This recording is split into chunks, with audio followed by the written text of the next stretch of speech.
कई बार कहा है आपको, आज फिर कहते हैं, शिव मंदिर में जाकर गलती मत करना।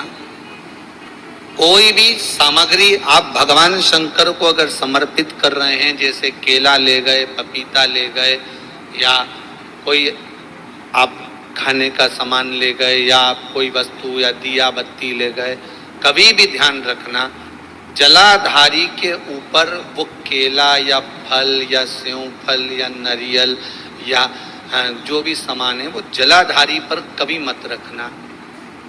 क्यों? जलाधारी पर अगर हम कोई फल वगैरह वस्तु रखते हैं तो हमारे ऊपर भार बनता है। भार मतलब जैसे कोई कार्य करने के लिए जा रहे हो और वो कार्य अटक जाए, वो होगा नहीं। मतलब समझ लेना कि तुमने जरूर जलाधारी पर कहीं केला रख दिया होगा, कोई फल रख दिया होगा, कोई सामान रख दिया होगा। जलाधारी पर केवल पूजन का सामग्री, आप स्नान करा रहे हो, जलाधारी पर डालिए।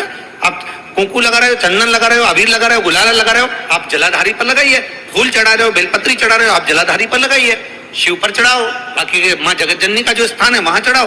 पर और एक बात और ध्यान रखना, जलाधारी पर भूल से भी कई माताएं दिया जलाकर रख देती है, समझ लेना वो अपने भाग्य पर अंधेरा करने के लिए उस दिए को लगा रही। बहुत बहुत गलत बात है। उसका वर्णन शिव महापुराण में बहुत, लिंग पुराण के अंतर्गत, नर्मदा पुराण के अंतर्गत और महाराज गर्ग संहिता के अंतर्गत बहुत सी चीजें ऐसी दी गई हैं, जिसके स्कंद पुराण के अंतर्गत भी वर्णन आता है कि अगर नारी दिया लगाना है तो दूर रखे। वो जलाधारी जो है ना, जिसमें पानी बहता है, उसके ऊपर जला हुआ दिया मत रख देना। क्यों?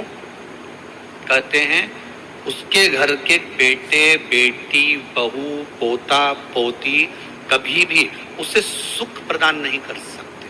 उसके घर में हमेशा क्लेश रहेगा, चिड़चिड़ प्रवृत्ति रहेगी, युद्ध, लड़ाई झगड़ा ये सब पारिवारिक चलता रहेगा, या देवर जेठ जेठानी का भी झगड़ा चलता रहेगा, पर वो सुख का भान नहीं कर सकती। अगर दिया जलाधारी पर रख दिया तो, वैसे तो आप सब समझदार हो, आप लोग तो ये गलती नहीं कर सकते होगे, वो तो हम सीओर वालों के लिए कह रहे हैं। दिया रखना है, दूर रखो। अगर आपको कोई वस्तु रखना है, दूर रखो। केला रखना है, फल रखना है, कोई वस्तु अगर आपको रखना है तो आप थोड़ा सा दूरी बनाकर रखें। हाँ, फूल चढ़ाना है आप चढ़ाओ, आप जल चढ़ाना है चढ़ाओ, बेलपत्र चढ़ाना है चढ़ाओ, आप अगर तगर छल, आप जो भी सामान चढ़ाना चाहते हैं, आप कुंकू अबीर गुलाल आदि के वो चढ़ाएं चढ़ाओ। पर कोई फल है, कोई मिठाई है, कोई सामग्री है, वो शिवलिंग से भी जलाधारी से भी दूरी बनाकर रखिए।